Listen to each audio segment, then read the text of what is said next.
Thank you, Casey. I'm very honored to be here today, and but I feel that I'm going to have to start with a confession. You see, my academic career wasn't perfect. Long time ago, I started here in 1975. I moved into this dormitory right over here, showed up on my first night. It was orientation, met some friends, had a little fun in the dorm, woke up a little late for my first class the next morning.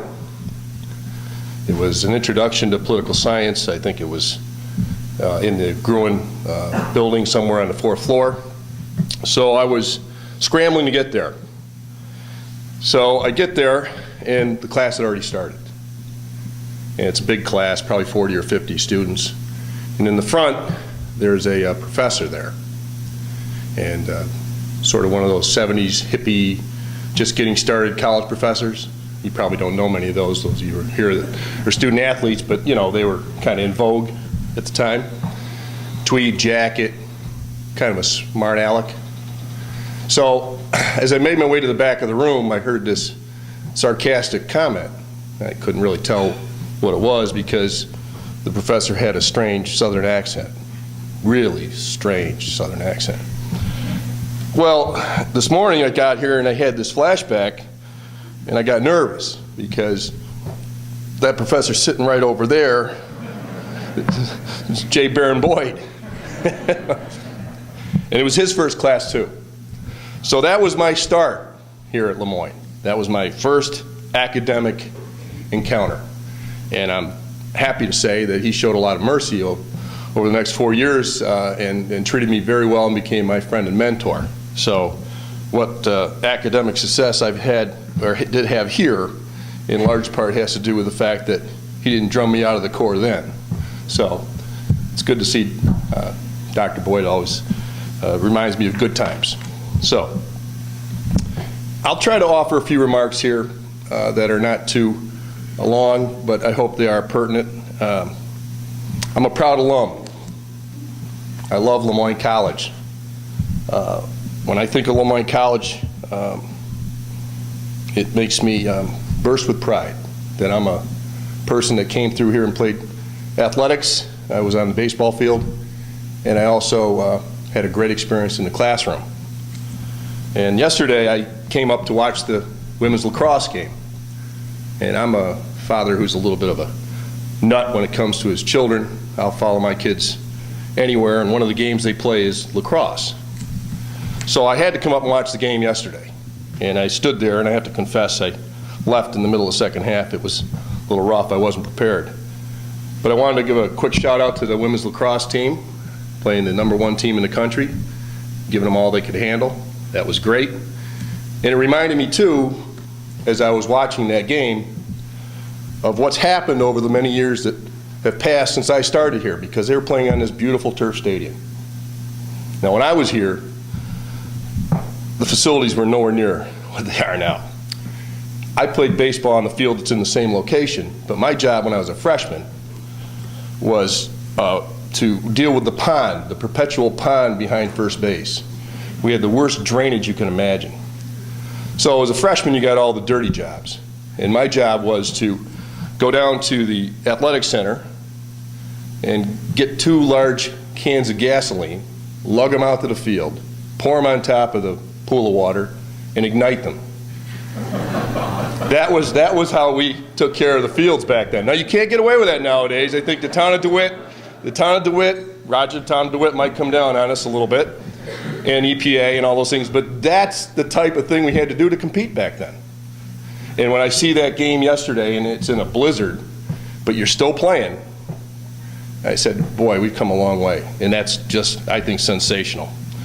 Now, I took a little shot at Dr. Boyd, and I'm going to treat a few other people here a little better, but I want to make use of something Linda Lemira said.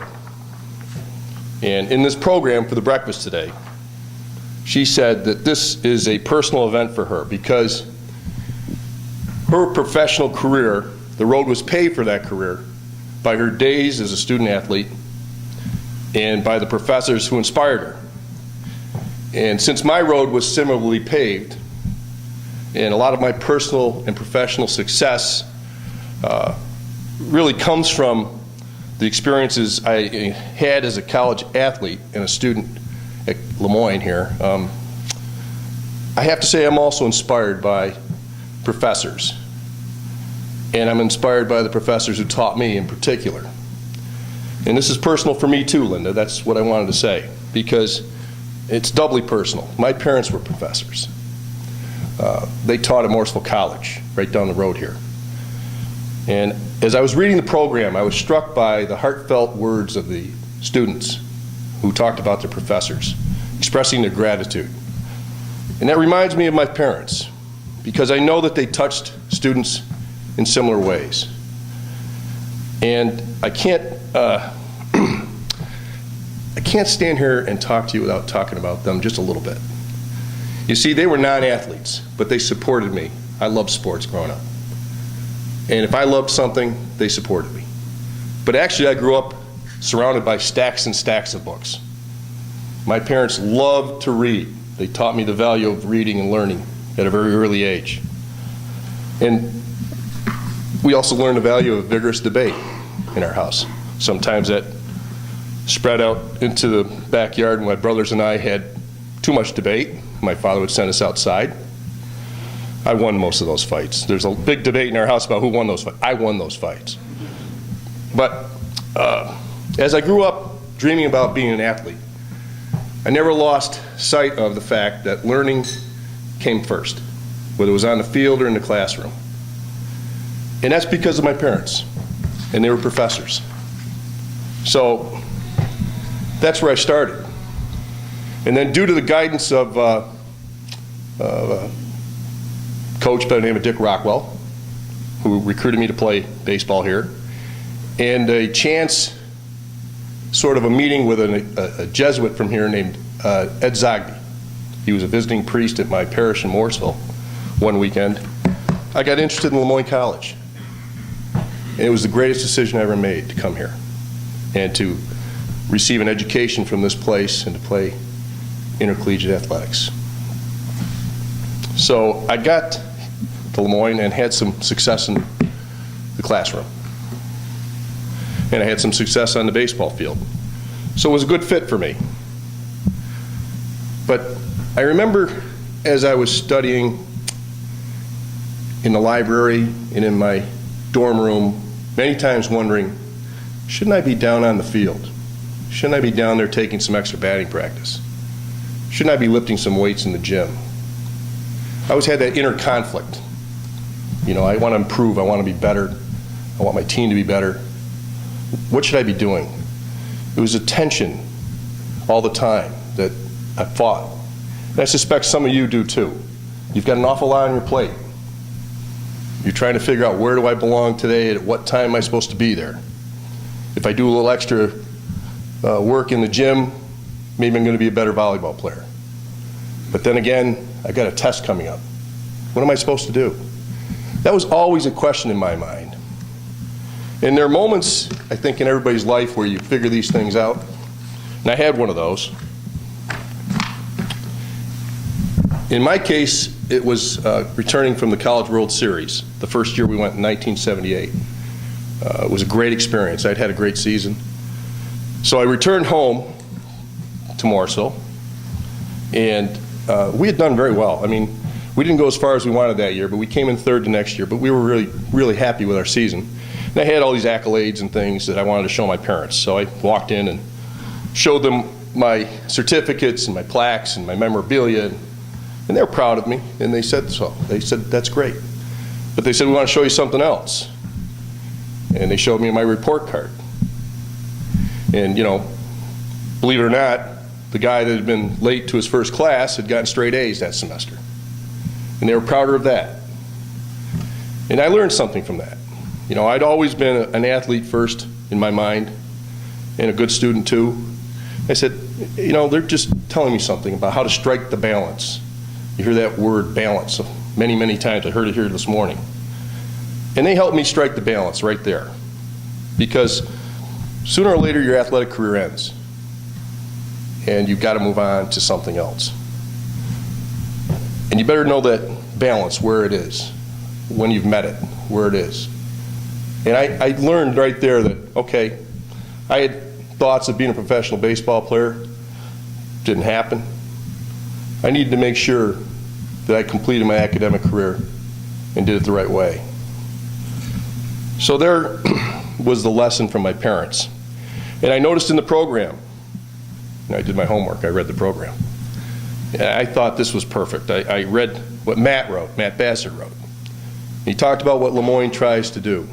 It says, while we do our best to provide student athletes with an extremely challenging and nationally competitive athletic experience, we recognize that there's no better value, no better end game than the rigorous pursuit of academic excellence. And that's well said, Matt. That is the end game, the rigorous pursuit of academic excellence. So Moyne gets it, and I think my parents got it. I eventually got it. And you scholar athletes who are here today, it's obvious that you get it, or you wouldn't be here. And that's why it's proper for us to take a few minutes here today and step back and recognize your achievements.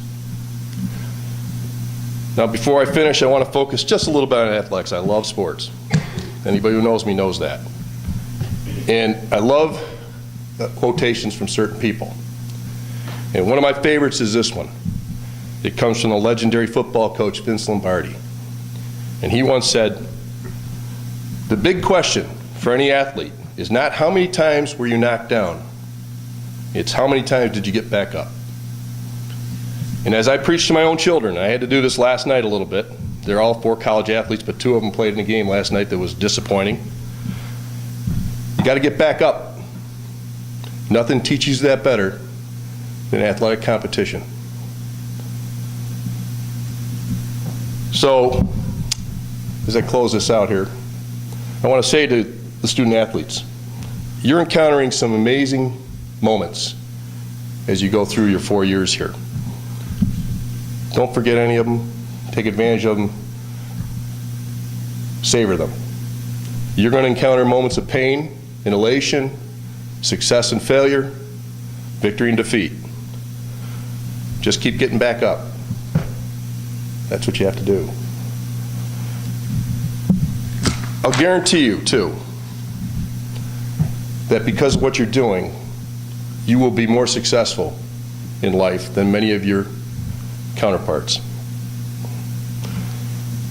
For example, if I see a resume of a law student who's a stellar student as well as a college athlete, I put a star on it. I'm going to talk to that person because they know how to get it done.